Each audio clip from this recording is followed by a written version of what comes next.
नमस्कार। मार्केट की बात करते हैं, शेयर बाजार की बात करेंगे। इस वीडियो में बात करेंगे कोल इंडिया लिमिटेड के बारे में बात करते हैं। स्टॉक प्राइस 380 के आसपास कारोबार कर रहा है। पिछले एक साल का रिटर्न माइनस है 14% का और स्टॉक में गिरावट रही है। पिछले साल स्टॉक ऊपर की तरफ था, इस साल नीचे की तरफ ही कारोबार कर रहा है। 400 के नीचे है शेयर। और इस वीडियो में बात करते हैं कोल इंडिया के दूसरी तिमाही के जो नंबर्स आने वाले थे, तो बीच मार्केट में अपडेट्स आ गया है। तो जो निवेशकों ने अपनी पूंजी लगाई है कोल इंडिया के शेयर में, खरीदे हैं, बाइंग की है, तो नंबर्स को देखते हैं और साथ में Q2 के नंबर्स के साथ में डिविडेंड का अनाउंसमेंट किया है कंपनी ने। डिविडेंड का रिकॉर्ड अच्छा है कोल इंडिया का और इसका जो डिविडेंड यील्ड है 7 से 8% का है, तो लाभांश से कमाई होती है। और शेयर प्राइस 382 में है। एक तरह से गिरावट देखने को मिल रही है, नीचे की तरफ ही कारोबार कर रहा है। 349 का इसने लो बनाया है। तो सबसे पहले जो डिविडेंड का अपडेट आया है, नतीजों से पहले जो डिविडेंड का अपडेट है उसके बारे में बात कर लेते हैं और उसके बाद इसके बिजनेस के बारे में बात करेंगे। तो कोल इंडिया ने दूसरी तिमाही के नतीजों के साथ, फाइनेंशियल रिजल्ट के साथ डिविडेंड का अनाउंसमेंट किया है। Second interim dividend for the financial year 2025-26 at the rate of ₹10.25 पर इक्विटी शेयर के हिसाब से डिविडेंड का अनाउंसमेंट किया है, फेस वैल्यू ऑफ ₹10। और इसका जो रिकॉर्ड डेट होगा, रिकॉर्ड डेट के अनुसार एलिजिबल होते हैं शेयर होल्डर्स।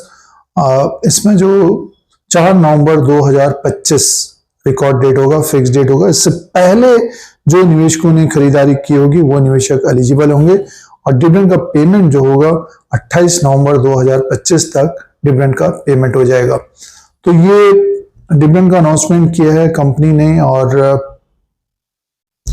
₹10 का डिविडेंड दिया है, ₹10.25 पर इक्विटी शेयर के हिसाब से।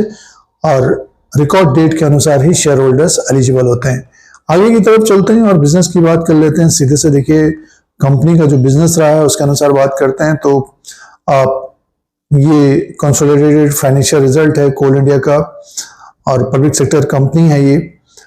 इसमें देखिए जो रेवेन्यू फ्रॉम ऑपरेशन का अपडेट है 30,186 करोड़ का है। टोटल इनकम है 32,327 करोड़ का। इससे पहले क्वार्टर में 37,458 करोड़ का था। एक साल पहले 32,686 करोड़ का था। तो अब की बार का जो टोटल इनकम है ये, इसमें ज्यादा ग्रोथ देखने को नहीं मिल रही है, कमी हुआ है। तो अब की बार ग्रोथ कम रही है इस क्वार्टर में। और एक्सपेंसेस का जो अपडेट है 26,421 करोड़ का है। सीधे से प्रॉफिट की बात करते हैं। Profit loss for the period का जो अपडेट है 4,262 करोड़ का है। 8,734 करोड़ का इससे पहले क्वार्टर में था। 6,274 करोड़ का साल भर पहले था। तो मुनाफा कम रहा है। तो मुनाफा कम होता है तो अर्निंग पर शेयर कम हो जाता है और अर्निंग पर शेयर आ गया है 7.07 में, 14.19 का इससे पहले क्वार्टर में था, 10.21 का साल भर पहले था। तो देखिए सालाना अगर हम देखें तो डिग्रोथ रही है, ग्रोथ कम रही है। मुनाफा आया है, कंपनी को मुनाफा काफी कम रहा है क्वार्टर एंड क्वार्टर के हिसाब से, सालाना भी।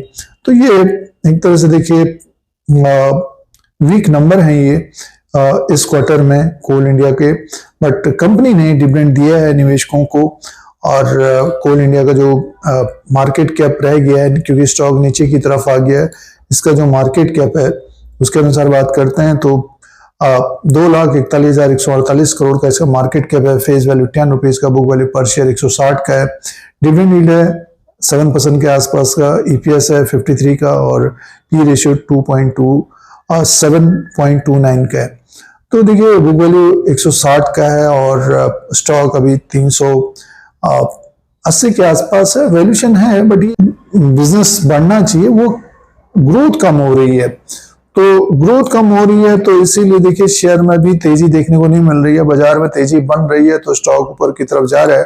और जो हडल बना हुआ है इसका, देखिए अभी स्टॉक ऊपर की तरफ था, ये निवेशक एक तरह से वरीड है। 399 का इसका बड़ा हडल रहेगा, उसी के बाद इसमें एक तेजी देखने को मिल सकती है। इसको क्रॉस करता है तो स्टॉक हमें 410 से 430 तक जाता हुआ दिखाई दे सकता है आगे आने वाले समय में। बाजार में रैली बनती है तो इसमें भी रैली दिखाई दे सकती है। बट ये कि जिस प्रकार के नतीजे हैं तो ज्यादा बड़ी तेजी नहीं रहेगी। बाजार में रैली बनेगी तो तभी इसमें तेजी देखने को मिल सकती है।